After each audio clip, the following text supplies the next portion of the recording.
Good evening. ఓవరాల్గా stock market అయితే 2 days నుంచి అయితే విన్నింగ్ స్ట్రీక్ని కంటిన్యూ చేస్తున్నాయి. ముఖ్యంగా ఇజ్రాయెల్ అండ్ ఇరాన్ వార్ యొక్క ఎఫెక్ట్ అంతగా లేకున్నా కాకపోతే లాస్ట్ వీక్ మాత్రం కొంచెం ఎఫెక్ట్ ఉండే. అండ్ ఈరోజు మాత్రం మార్నింగ్ గ్యాప్ అప్తో స్టార్ట్ అయిన మార్కెట్ ఎండింగ్ కూడా పాజిటివ్గానే ఎండ్ అవడం జరిగింది. ముఖ్యంగా సెన్సెక్స్ తీసుకుంటే 700 పాయింట్లు పెరిగి 82,755 దగ్గర క్లోజ్ అయింది. నిఫ్టీ 200 పాయింట్లు పెరిగి 25,244 దగ్గర అయితే క్లోజ్ అవ్వడం జరిగింది. బ్యాంక్ నిఫ్టీ 200 పాయింట్లు and small and mid cap తీసుకుంటే ఇంచుమించు 1.5% అయితే పెరగడం జరిగింది. ఓవరాల్గా సెక్టార్స్ చూసుకుంటే మనము మ్యాక్సిమం అన్ని సెక్టార్లు కూడా గ్రీన్ లైన్లో ఉండడం జరిగింది. ముఖ్యంగా చూసుకుంటే media and entertainment, IT and Nifty consumption and automobile, Nifty health ఇవి బాగా మంచి మూమెంట్లో ఉన్నాయని చెప్పాలి. మార్కెట్ ప్రజెంట్ అయితే మంచి మూమెంట్లో ఉంది. అండ్ చూసుకుంటే automobile sector and IT sector అయితే బాగా రాణించడం జరిగింది. నెక్స్ట్ ఫర్దర్ మార్కెట్ ఎలా ఉండబోతుంది ఈ వీక్ మనతో మాట్లాడడానికి అరుణ్ కుమార్ గారు wealth architecture and stock market analyst ఉన్నారు. Hi sir. నమస్కారం అండి. సార్, ఓవరాల్గా Israel and Iran war conflict మన స్టాక్ మార్కెట్ పైన లాస్ట్ వీక్ అయితే బాగా అనిపించింది. అండ్ అంటే యుద్ధం పీస్ టాక్స్ సక్సెస్ అయినందువలన దేనివలన మార్కెట్ 2 డేస్ నుంచి అయితే పాజిటివ్లోనే రన్ అవ్వడం జరుగుతుంది. అంటే ఏం చెప్తారు మీరు? ఈరోజు ఓకే మార్కెట్ మూమెంట్ చెప్పాలంటే ఒకటి షార్ట్ కవరింగ్ లాంటిదండి. ఓకే, నిన్ననే ఈ లెవెల్స్ అనేటి ఆల్మోస్ట్ ఆల్ అటెంప్ట్ అయ్యాయి, కానీ ఈరోజు అది క్యారీ ఫార్వర్డ్ అయ్యింది. ఓకే, దీనికి మెయిన్ రీజన్ ఏంటంటే ఇప్పుడు ఒక ఇజ్రాయెల్ ఇరాన్ వారు ఫస్ట్ సీజ్ ఫైర్ డిక్లేర్ చేసిన తర్వాత మళ్ళా కొంతసేపటికి మళ్ళా ఇజ్రాయెల్ మీద ఇరాన్ దాడి చేసిందనేటువంటి వార్త యాక్చువల్గా ఇనిషియల్గా లభించినటువంటి లాభాలనంతా కూడా ఆవిరి చేయడం జరిగింది. కానీ ఫైనల్గా మళ్ళా సీజ్ ఫైర్ అనేది కంటిన్యూ అవుతుందనేటువంటి ఒక ఫైనల్ కన్క్లూజన్ తోటి మళ్ళీ ఈరోజు మార్కెట్స్ పుంజుకోవడం అనేది జరిగింది. మొట్టమొదట మనము ఈ యొక్క ట్రెండ్ని మనం గమనించినట్లయితే నేను ఇంతకుముందు చెప్పాను, నేను మామూలుగా మనకు వార్ ఎఫెక్ట్ అనేది షార్ట్ టర్మ్ మాత్రమే ఉంటుంది, లాంగ్ టర్ము ఉండకపోవచ్చు. ఎందుకంటే మన ఈ యొక్క చైనా +1 ఆపరేషన్ కానీ, జీడిపి గ్రోత్ ప్రొజెక్షన్ కానీ, ఇన్ఫ్రాస్ట్రక్చర్ స్పెండింగ్ కానీ, లేదా ద సెక్టర్స్ ఏవైతే ఇంతవరకు అన్నీ కూడా ఒక అదిమి పెట్టినటువంటి స్ప్రింగ్ ఎలా అయితే ఉన్నాయో చాలా సెక్టర్స్ అలాగే ముందుకు వెళ్ళడానికి రెడీగా ఉన్నాయండి. ఇప్పుడు నిఫ్టీ యొక్క లెవెల్స్ చూసుకుంటున్నప్పుడు మామూలుగా 25,192 లెవెల్స్ ఏదైతే క్రాస్ అయిపోయి క్లోజ్ అవుతుందో మనకు పోయిన శనివారము మనము క్లియర్గా ఈ యొక్క లెవెల్స్ను విశదీకరించడం జరిగింది. వన్స్ ఈ లెవెల్ దాటగానే నెక్స్ట్ 25,000 మార్క్ అయితే హోల్డ్ చేసింది, ప్రజెంట్ హోల్డ్ చేసింది. రేపు క్లోజర్ కూడా చాలా ఇంపార్టెంట్ అండి, ఎందుకంటే రేపు మార్కెట్ ఎక్స్పైరీ కాబట్టి రేపు క్లోజర్ కూడా చాలా ఇంపార్టెంట్. నాకు తెలిసి రేపు కూడా అప్పే అవ్వచ్చు, కానీ but market conditions, global market పరిస్థితి అనిశ్చితంగా ఉండడం వల్ల అంటే వార్ ఏంటి సార్ పరిస్థితి? వార్ గురించి ఏం చెప్తారు? వార్ గురించి ఇప్పుడు వార్ ఒక ఎమోషనల్గా జరిగింది. ఇప్పుడు మళ్ళీ రీకన్స్ట్రక్ట్ చేయాలన్నప్పుడు ఖచ్చితంగా దేశానికి ఆదాయం కావాలి కదా. అంటే వార్ 12-13 డేస్ అయితే జరిగింది. పునర్నిర్మాణ పనులకు ఖచ్చితంగా మళ్ళీ మార్కెట్ మీదనే ఆధారపడాల్సి వస్తుంది. కాబట్టి చెమురు ధరలు అయితే పెరిగినాయి, మళ్ళీ లాస్ట్ 2 డేస్ తగ్గినాయి అనుకోండి కొంచెం. అవును, తర్వాత అంటే నెక్స్ట్ మంత్ రాబోయే వీక్లలో అయితే ఎఫెక్ట్ ఉండొచ్చు కదా? లేదు, యాక్చువల్గా చెమురు ధరలు మామూలుగా లాంగ్ టర్మ్ హైయర్ టైం ఫ్రేమ్స్లో మొత్తము $63 నుంచి $60 వరకే మామూలుగా డిమాండ్ జోన్ అనేది ఉందండి. సో ఈ ఫ్లక్చుయేషన్ అనేది నేను చెప్తున్నట్లు మామూలుగా లాభాలు స్వీకరించడానికి కానీ లేదా షార్ట్ కవరింగ్కి కానీ ఈ పనికొస్తాయండి ఈ లెవెల్స్ అన్నీ కూడా. ఓకే, ఇప్పుడు ప్రజెంట్ జరుగుతున్నది అదే. సో రేపు మార్కెట్ ఎక్స్పైరీ తర్వాత వీక్లీ క్లోజర్ అనేది is going to be the monthly closure also. So ఈ యొక్క మంత్లీ క్లోజర్ అనేది చాలా చాలా ఇంపార్టెంట్, ఎందుకంటే ఈ మంత్లీ క్లోజర్తో పాటు ఫస్ట్ క్వార్టర్ క్లోజర్ కూడా డిపెండ్ అయి ఉంటుంది. సో ఈ వచ్చే 2 రోజుల యొక్క మార్కెట్ గమనం అనేది చాలా ఇంపార్టెంట్. అంటే ఏం ప్రెడిక్ట్ చేస్తారు? పాజిటివ్ ఉంటుండొచ్చా నెగిటివ్? నేను పాజిటివ్గా ఉందండి, ఇంతవరకు పాజిటివ్గానే ఉందండి. నేను చెప్తున్నాను ఇప్పుడు మామూలుగా ఈ 25,200 లెవెల్స్ అంటే 25,192 వరకు ఎలా ఉందంటే మీరు జాగ్రత్తగా గమనించినట్లయితే హయ్యర్ టైం ఫ్రేమ్స్ అంటే వీక్లీ టైం ఫ్రేమ్లో కానీ డైలీ టైం ఫ్రేమ్లో కానీ ఎన్నిసార్లు వచ్చేసి మామూలుగా టెస్ట్ చేయడము మళ్ళీ వెళ్ళడము కిందికి వెళ్ళడం జరిగింది. మీరు దీన్ని ఏ రకంగా చూడాలి అంటే ఒక పెద్ద గోడ ఉందనుకోండి, అంటే రెసిస్టెన్స్ ఇన్ ద మార్కెట్లో, దాన్ని మనం ఒక సుత్తితోటి కొడతా ఉన్నాం ఉంటే కొన్ని రోజులకి ఏమవుతుందండి, క్రాక్స్ వచ్చి పడిపోవడం జరుగుతుంది కదా. అలాగే ఈరోజు అది బ్లాస్ట్ అయిందండి. ఓకే, సో అది నిన్ననే బ్లాస్ట్ అవ్వాల్సినది ఈరోజు బ్లాస్ట్ అయింది.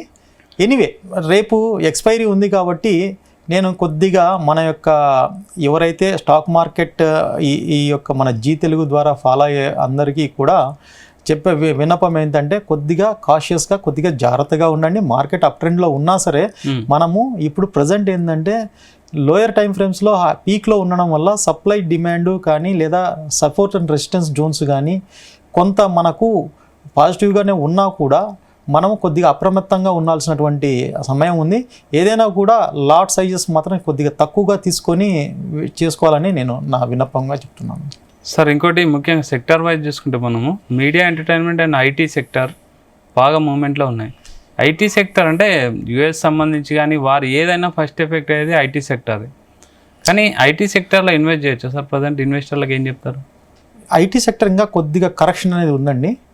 ఐటీ సెక్టర్ వచ్చేసేసి మీకు క్వార్టర్లీ టైం ఫ్రేమ్లో చూసుకుంటున్నప్పుడు కానీ మామూలుగా మంత్లీ టైం ఫ్రేమ్లో చూసుకుంటున్నప్పుడు కానీ ఇంకా లోయర్ బ్రేక్అవుట్స్ ఇంకా రాలేదండి. లోయర్ బ్రేక్అవుట్స్ ఎప్పుడైతే వచ్చి పైకి యూటర్న్ అవుతుందో అప్పుడు మనం ఇన్వెస్ట్ చేయడం అనేది ఒక తెలివైన నిర్ణయంగా చెప్పవచ్చు.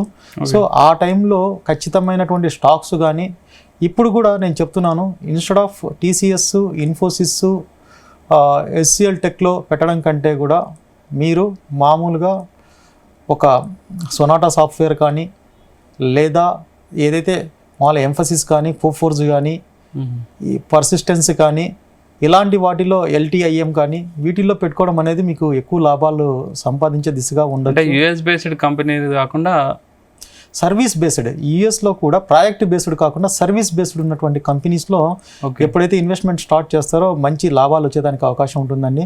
ఇప్పుడు ఈవెన్ విప్రో కూడా చాలా టైం పడుతుందండి నెక్స్ట్ ఫర్దర్గా ఇది ఒక బ్రేక్ ఈవెన్ సాధించడానికి. ఇప్పుడంతా కన్సాలిడేషన్ అండ్ అక్యుములేషన్ ఫేజెస్లోనే ఉన్నాయి.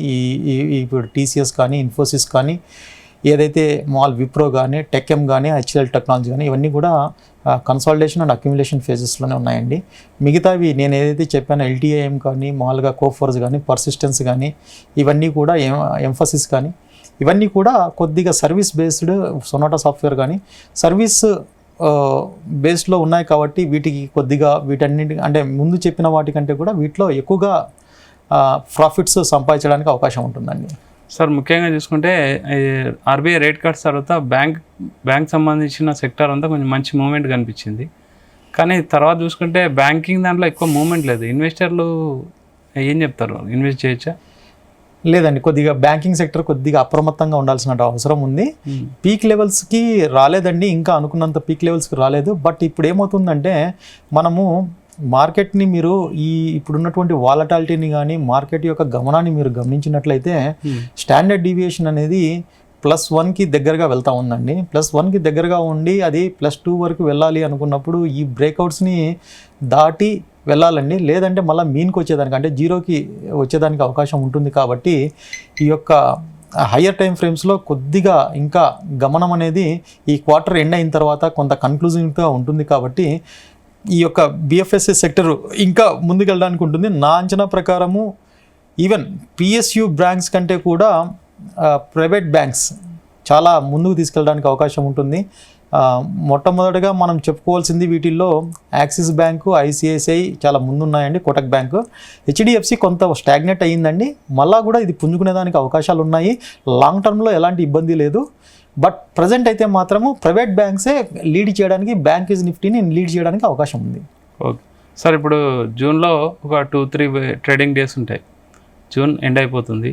నెక్స్ట్ జూలైలో మనకి ఏమైనా ఈవెంట్స్ కానీ ట్రిగరింగ్ పాయింట్స్ కానీ ఏమైనా? జూలై 9th మనకి ఏదైతే ట్రంప్ గారి రివైజన్ అనేది ఇది రెసిప్రోకల్ ట్యాక్సెస్ రివిజన్ అనేది ఉంది. కాబట్టి ఆ రివ్యూ నాకు తెలిసి అమెరికా యొక్క పరిస్థితి చెక్ చేసుకుంటే ఈ తగ్గించడానికి అవకాశం ఉండకపోవచ్చు 26% అనేది. కానీ వాటి మీద మనకు పెడతారు అనేది అంటే కొద్దిగా ఇంకా ఆహార ధాన్యాల మీద తగ్గించమని చెప్పేసి మనం కోరుతున్నాము. అది కన్సిడర్ చేస్తే కొంత బూస్ట్ అవడానికి అవకాశం ఉంటుంది. ఎనీవే, ఇప్పుడు మనము అమెరికా పరిస్థితి కన్నా ఒకసారి మదింపు చేసుకున్నట్లయితే ప్రజెంట్ ఉన్న సిచ్యువేషన్ ఏంటంటే అమెరికా వచ్చేసేసి ఇన్ఫ్లేషన్ రేట్ ఏమో ఎక్కువ ఉంది. మామూలుగా మీరు federal reserve bank of America ఇచ్చినటువంటి ఈ యొక్క రేటింగ్స్ కన్నా మీరు చూసినట్లయితే 3%కి ఇన్ఫ్లేషన్ అనేది కంటిన్యూ అయ్యే పరిస్థితి కనిపిస్తూ ఉంది. అలాగే జీడిపి వచ్చి 1.5 నుంచి 1.3కి తగ్గించారు కాబట్టి ఇది ఒక రకంగా వాళ్ళకి చెప్పాలంటే స్టాగ్ఫ్లేషన్ అంటారు మనము, ఇన్ఫ్లేషన్కి ఆపోజిట్. అంటే ఇన్ఫ్లేషన్ పెరుగుతుంది, జీడిపి తగ్గుతుంది. నార్మల్గా మన ఇండియా పరిస్థితి చూస్తే ఇన్ఫ్లేషన్ తగ్గుతుంది, 5.5 నుంచి 4%కి మనం తగ్గిస్తున్నాము. అలాగే మనము జీడిపి అనేది మనము 6.5కి ప్రొజెక్ట్ చేసినది 7 వరకు రావచ్చు అని చెప్పేసి మనం అనుకుంటున్నాము. సో రాబోయే కాలంలో మనము మామూలుగా డిక్సీ కంటే కూడా మనకు నిఫ్టీ అనేది చాలా ముందుకు వెళ్ళడానికి అవకాశం ఉంటుంది. ఎఫ్ఐఐస్ కూడా ఈ ట్రెండ్ని బహుశా నెక్స్ట్ మంత్ నుంచి స్టార్ట్ అవ్వచ్చు అనేది నేను అనుకుంటున్నాను. ఎనీవే కొంత ఈ యొక్క డెసిషన్ రివ్యూ అనేది మాత్రము అంటే కొంతకాలము ఏదైనా సరే అంటే కొద్దిగా వాలటాలిటీని సృష్టించినా కూడా నెక్స్ట్ ఫర్దర్గా మాత్రము ఈ యొక్క ముందుకు వెళ్ళడానికి అవకాశం ఉందని నేను అనుకుంటున్నాను. సార్ ఓవరాల్గా ఇప్పుడు జూన్ అయిపోయింది అండ్ నెక్స్ట్ రాబోయే 2-3 వీక్స్లో మార్కెట్ ఎలా ఉండబోతుంది అండ్ ఇన్వెస్టర్లకు ముఖ్యంగా గ్లోబల్ అండ్ లోకల్ క్యూస్ని బట్టి ప్రజెంట్ ఇన్వెస్టర్ల స్ట్రాటజీ ఎలా ఉండాలి? నేను ఎప్పుడు కూడా మామూలుగా 1వ తేదీ నుంచి 10వ తేదీ వరకు కొద్దిగా కాషియస్గా ఉన్నామని చెప్తాను ఇప్పుడు కూడా. ఎందుకంటే ఇది ఫ్యూచర్స్ అండ్ ఆప్షన్స్ టైం కాదు, ఇట్స్ ఏ స్టాక్స్ టైం. 1వ తేదీ నుంచి 10వ తేదీ వరకు ఎప్పుడు కూడా. అలాగే మీరు క్యాండిల్స్టిక్ ప్యాటర్న్ కానీ అంటే టెక్నికల్ అనాలిసిస్ మీరు చూసుకుంటున్నప్పుడు ఇప్పుడు మీరు డైలీ టైం ఫ్రేమ్లో లాంగ్ కన్సాలిడేషన్ నుంచి మనం బయటికి వస్తున్నాం ఇప్పుడు యాక్చువల్గా. ఓకే, చాలా దాదాపు 1.5 మంత్ కన్సాలిడేషన్ నుంచి మనం అంతే. మీరు ఇంతకుముందు గమనించినట్లయితే 3-4 వీక్స్ బ్యాక్ కూడా మనకి 25,000 తక్కువ టచ్ చేసి మళ్ళీ బ్యాక్ రావడం జరిగింది. మళ్ళీ మనం ఇప్పుడు 25,200 ఏదైతే దీన్ని ఏమంటారంటే డెస్టినేషన్ టార్గెట్ వైపు మనము వెళ్తున్నాము. అంటే ఆల్ టైమ్ హై రీచ్ అయ్యే అవకాశం ఉందా సార్ ఈ 2-3 మంత్స్లో? 2-3 మంత్స్లో ఇదే ఈ రివ్యూ తర్వాతనే మనకు ఈ యొక్క ఫస్ట్ క్వార్టర్ క్లోజ్ అవ్వాలి. అంటే ఈ 2 రోజుల యొక్క అంటే రేపు ఎల్లుండి ఈ క్యాండిల్ స్టిక్స్ ఏదైతే క్లోజ్ అవుతాయో టెక్నికల్గా క్లోజర్ ఇస్ చాలా ఇంపార్టెంట్. అలాగే June 9th ఏదైతే రెసిప్రోకల్ ట్యాక్సెస్ అన్న తర్వాత రెసిప్రోకల్ ట్యాక్సెస్ వరకు మన ఇండియన్ ఎకానమీ నాకు సంబంధించినంత వరకు పెద్దగా ఇంపాక్ట్ అవ్వదు ఏమో ఉండదండి. ఎందుకంటే మనము దానికి ఆల్రెడీ నేను ఇంతకుముందు చెప్పుకున్నట్లు ఆర్బీఐ వచ్చేసి మన యొక్క ఇండియన్ రూపీ రేటును మనం ఇంకా తగ్గించుకొని మనం ఎక్స్పోర్ట్స్ పెంచుకోవాలన్నటువంటి ఒక ఆలోచనలో ఉన్నాం కాబట్టి ఇప్పుడు ఆటోమేటిక్గా అది జరుగుతుంది. కాబట్టి రెసిప్రోకల్ ట్యాక్సెస్ అనేది లాంగ్ టర్మ్లో ఎలాంటి ఇంపాక్ట్ చూపించకుండా పోవచ్చు. ఎందుకంటే ఇప్పుడు మీరు మనకు మామూలుగా ఒక మార్కెట్ యొక్క శైలి ఎలా ఉంటుందంటే ఎప్పుడైనా సరే వాలటాలిటీ వచ్చినప్పుడు దాని ఈక్వల్ అండ్ ఆపోజిట్ రియాక్షన్ మాదిరినే ఉంటుంది. అలాగే ఇప్పుడు యుఎస్ కన్నా ఇప్పుడు వాళ్ళు స్టాగ్ఫ్లేషన్లో ఉండి వాళ్ళు చేస్తున్నప్పుడు ఆల్రెడీ మీకు ఒక చైనా రిజర్వ్ బ్యాంక్ గవర్నర్ ఒక మంచి సూచన చేశారు. ప్రపంచంలో మామూలుగా దాన్ని ఏమంటారు బహుళ ద్రవ్య సంస్థలు అంటే మెయిన్లీ మామూలుగా డాలర్ ఏదైతే డిక్సీ మెయింటైన్ చేస్తుందో అలా ఒక డాలర్ యొక్క ఇంపార్టెన్స్ తగ్గింది. మామూలుగా మిగతా సంస్థలు కూడా అంటే మిగతా కరెన్సీస్ కూడా రావాల్సినటువంటి అవసరం ఉందని ప్రపంచంలో ఇది చాలా గుంభనంగా దీని మీద అంటే డాలర్ మీద ఆపోజిషన్ అనేది పెరుగుతూ ఉందండి. సో ఇది బయటికి వచ్చే అవకాశాలు చాలా ఉన్నాయి ఫ్యూచర్లో కూడా. దీన్ని ఏ రకంగా తీసుకొని పోతారో అనేది కూడా చూడాలి. సో వీటిని గురించి మనము ఆలోచించినప్పుడు మన ఇండియన్ ఎకానమీకి మంచి జరుగుతుందని చెప్పేసి నేను అనుకుంటున్నాను. ఎందుకంటే మనం కూడా ఇంటర్నేషనల్ మార్కెట్లో కరెన్సీని బలపడడానికి ఆర్బీఐ ఎప్పటి నుంచో చర్యలు ప్రారంభించిందండి. అలాగే మనం గోల్డ్ అక్యుములేషన్ కూడా బాగా జరుగుతుంది కాబట్టి ఖచ్చితంగా మన యొక్క పొజిషన్ అనేది చాలా స్ట్రాంగ్గా ముందుకు వెళ్ళడానికి అవకాశం ఉంటుంది అనేది నేను భావిస్తున్నాను. Okay sir, thank you very much.